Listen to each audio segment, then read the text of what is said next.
Russian-appointed officials in the Zapororizhzhya region have announced the evacuation of a number of towns and villages ahead of this much-anticipated Ukrainian counter-offensive, including the town in Hodor where this facility is located. The head of the UN's nuclear watchdog has voiced extreme concern as Russian occupying forces begin evacuating residents from the surrounding area. Rafael Grossi described conditions as increasingly unpredictable and potentially dangerous and called for immediate action to prevent the threat of a severe nuclear accident. There's been increased shelling there by both sides ahead of a possible offensive by Ukraine. Hi, welcome back to Joe Blogs. In today's video, I want to talk about why Russia is evacuating all of the towns around the Ukrainian Zapororizhzhya nuclear power plant and whether the risks are now rising for a nuclear accident. So in today's video, I'll have a look at the ongoing Russian evacuation. We'll talk about nuclear energy itself, how it's actually created, and what the risks are with regards to all of the radioactive materials. We'll have a look at how large the Zapororizhzhya nuclear power plant is in European and global terms. We'll go through the details of the potential risks if there is some sort of incident at the power plant. And then finally today, I'll wrap up with my summary as to what I think is going on right now with regards to this evacuation and whether or not there is a genuine risk of some form of nuclear incident occurring. But before we go on to that, if you'd like to support the channel, please have a look below where you'll find links to Buy Me a Coffee, Patreon and YouTube super thanks and membership features. And as always, I would like to say thank you so much. I really appreciate all of your support. The Russian army have decided to evacuate the area around the nuclear plant, 18 different villages. One of the problems is that they are the staff who normally work at the nuclear facility. In Hodor, which is the city where this facility is located, is one of the places where this evacuation is taking place. And this morning we had an update from the Ukrainian mayor of Hodor who described the situation in the town. He said that some buses have evacuated some residents. Residents are also living in their own vehicles. Some petrol stations have run out of petrol because of this evacuation. The area which is being evacuated, this is where the staff themselves lives, isn't it, and their families. But as you say, the Ukrainian staff is still at their posts. But I think over the last 15 months or so, the numbers of Ukrainians working there has gone down. What has been said about the safety in terms of the number of staff still there? We've talked to some of the workers at the Zapororizhzhya nuclear power plant, and they've described extremely difficult conditions there because obviously Russian soldiers are controlling this facility, and even Rafael Grossi has described how tense the situation is. Now, there is a permanent mission of the International Atomic Energy Agency at this facility, monitoring the situation there.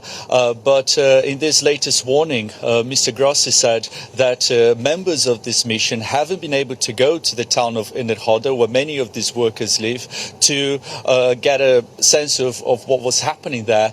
It's obviously problematic anyway to have Europe's major nuclear plant right at the front line of any war, let alone between Russia and Ukraine. So the IAEA is very concerned about why the Russians might be doing this, and they say that their staff, they still have a team inside the plant, are hearing shelling every day. So basically the concern is that a shell or more will hit the nuclear plant. However, 10 months ago it was disabled, so it's not actually working, but all the nuclear material is still there and needs to be actively cooled. It's crucial that the two sides immediately say we will not conduct any war, any fighting anywhere near that nuclear facility. Essentially, it's a no-go zone because of the danger involved. He's saying there's a very serious risk of a nuclear accident and all of the consequences that involves for both the population and the environment. This, of course, is a country too that 30 years ago had the horror of the Chernobyl nuclear plant. So it's a country that is fearful of an accident. So before we talk about the risks of some form of nuclear accident, let's have a look at how nuclear power actually works. The nuclear fuel cycle is an industrial process to produce electricity from uranium in a nuclear power reactor. The cycle starts with the mining of uranium and ends with the disposal of spent fuel and other radioactive waste. As the first step of the nuclear fuel cycle, uranium recovery focuses on mining natural uranium ore from the earth. The mined uranium ore is crushed and chemically treated to separate the uranium in a process called milling. This process leaves us with yellow cake, the powder form of uranium oxide. In general, conversion is a process in which uranium is converted to a form suitable for enrichment. Natural uranium only contains 0.71% of uranium-235, the isotope that maintains a nuclear reactor's chain reaction. To increase the concentration of uranium-235, the yellow cake must be converted into uranium hexafluoride gas, as most nuclear reactors require fuel with a uranium-235 concentration of between 3 and 5%. The proportion of uranium-235 isotope must be increased. This process is known as enrichment. This is done by introducing the UF gas into the fast-spinning cylinders known as centrifuges, where heavier isotopes are pushed out to the cylinder walls. Enriched uranium hexafluoride is converted to uranium dioxide powder and formed into small, solid cylindrical pellets. These are packed into long metal tubes or rods, which are formed into fuel assemblies. Controlled fission or splitting of uranium-235 atoms generates heat. The heat produces steam at extremely high temperatures and pressure. The steam then turns a turbine to generate electricity. Nuclear fuel is typically used in a reactor for between 3 and 5 years. After removal, it is stored underwater, which provides both cooling and radiation shielding. Later, it can also be stored dry in shielding buildings or casks. Material in spent fuel can also be recycled to produce more energy. Some countries chemically reproduce spent fuel to separate the usable material from unusable waste. For this, plutonium and natural uranium are mixed to make a new type of fuel which can be reused in existing reactors or in fast neutron reactors.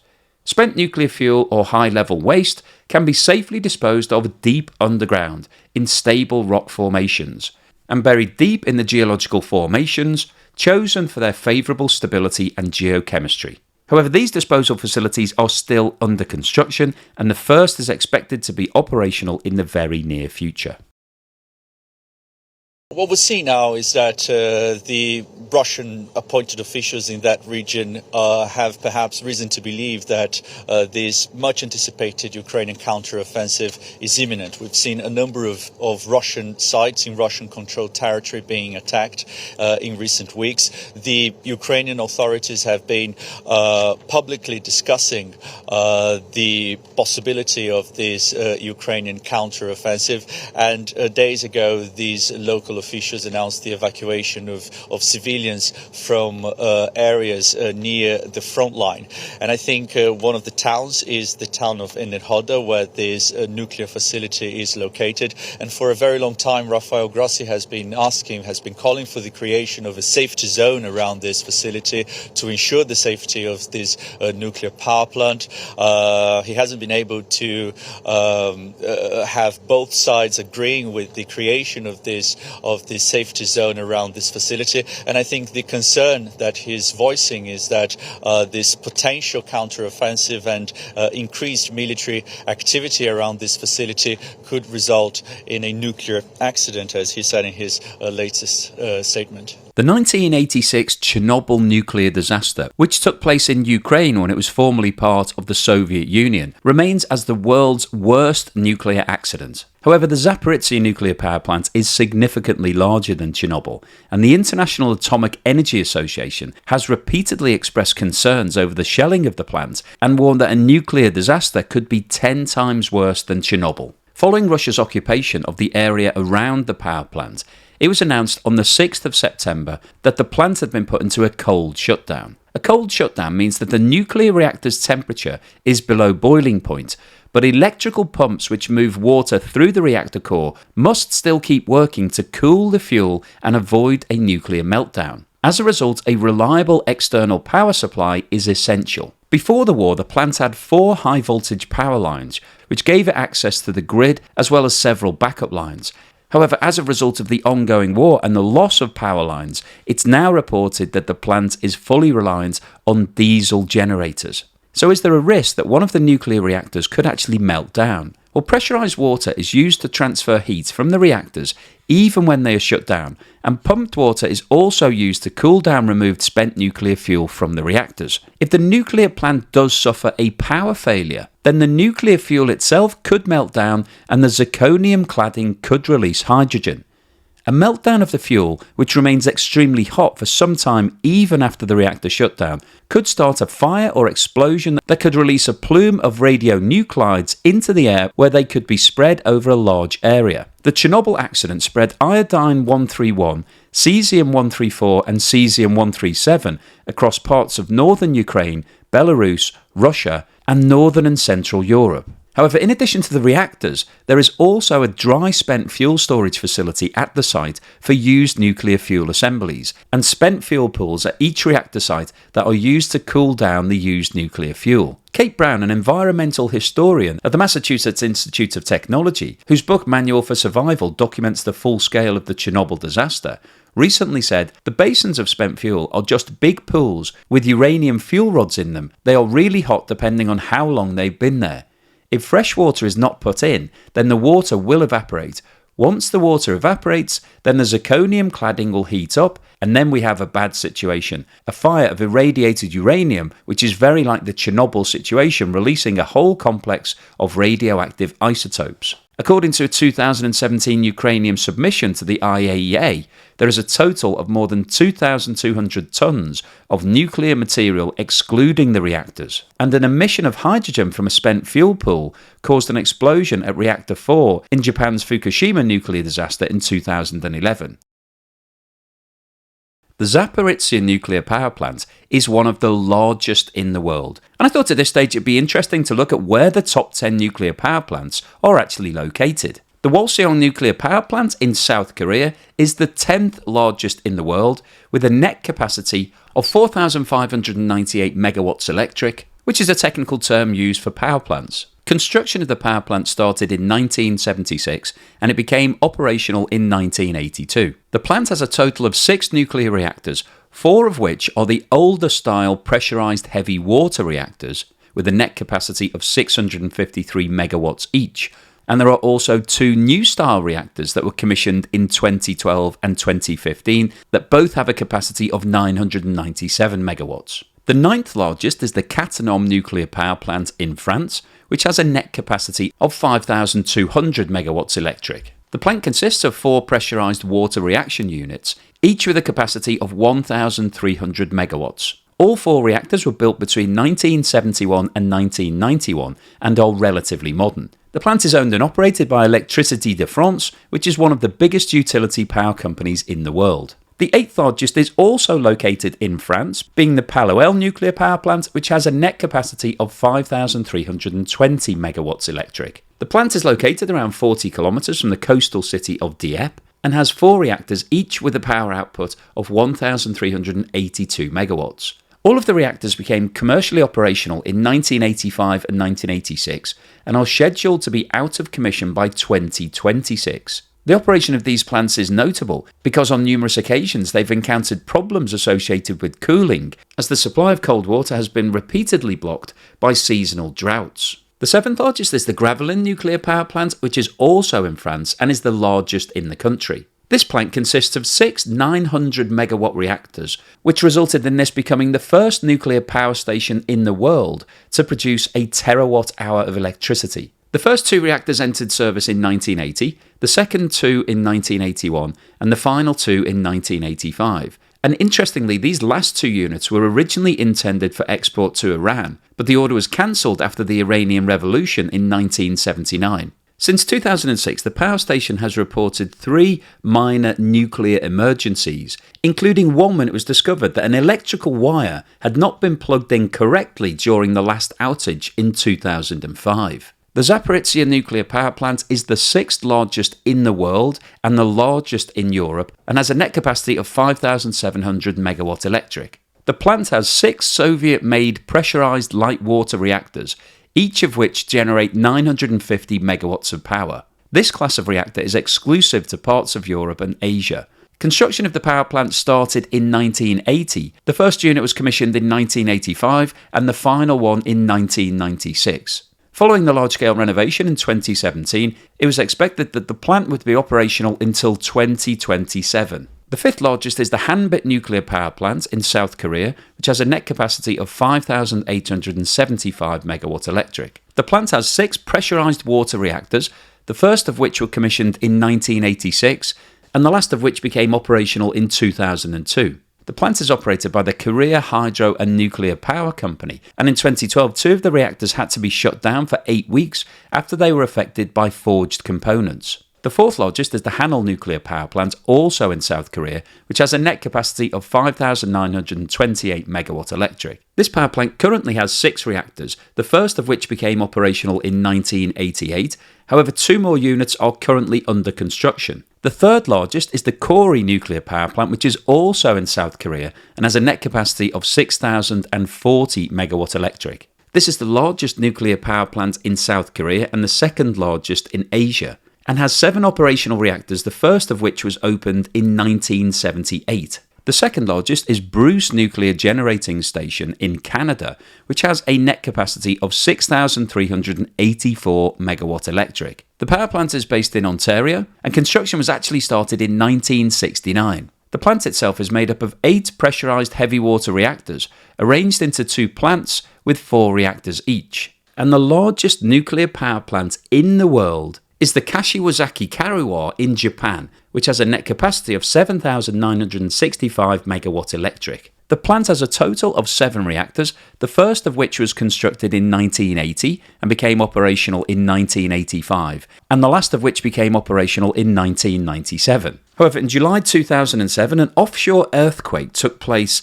less than 19 kilometers from the plant and resulted in the entire facility being completely shut down for 21 months. 4 of the reactors were subsequently restarted. However, following the Fukushima nuclear disaster in 2011, all of the reactors were shut down and the plant remains idle.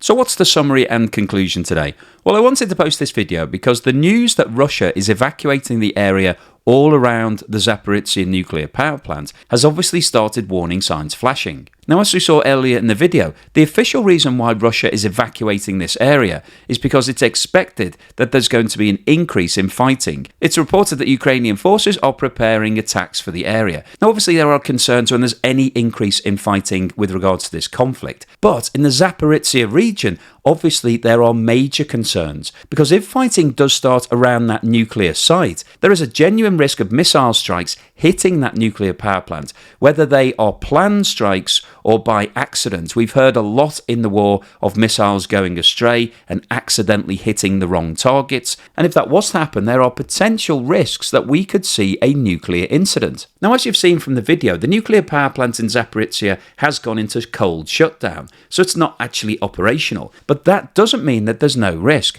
All it means is that the plant is no longer generating electricity, so it's not doing what it was designed to do. It's not serving its purpose. But the problem that you have with uranium, particularly enriched uranium, which has been specifically designed to be concentrated for the purposes of generating electricity, is that the radioactivity doesn't go away just because you stop using it. In fact, that radioactivity will remain for many, many years. So the Zaporizhzhya nuclear power plant is sitting on some very dangerous materials right now. And as you saw earlier in the video, this is one of the largest nuclear power plants in the whole of the world. It's the largest in Europe, and it is significantly bigger than the Chernobyl nuclear power plant, which had the nuclear disaster in the 1980s. So the worst possible case scenario here is that a missile does strike the facility and either causes damage directly to one of those reactors or damages all of the power supplies, meaning that the coolants that are required to keep the uranium safe can no longer be pumped, and therefore we could have a meltdown. And if that happened, we could have a nuclear disaster, which would affect not just Ukraine, not just Russia, but potentially the whole of Europe. And of course, this risk has been a concern ever since fighting started in this region, which was around 12 months ago. However, now that we're seeing Russia evacuating the area and potentially the Ukrainian forces are looking to try to retake this land, the risk is now starting to be heightened, and it looks like the continued requests for this to be included as an exclusion zone for the war is going to be completely ignored. So I'll keep you posted as soon as there's any further news and developments in terms of what's happening with this evacuation and whether or not this does mean that we are going to see increased warfare in the area. If you've liked what I've said today, then please give me a thumbs up. Thank you for watching this video all the way through to the end, and here's something to put a smile on your face.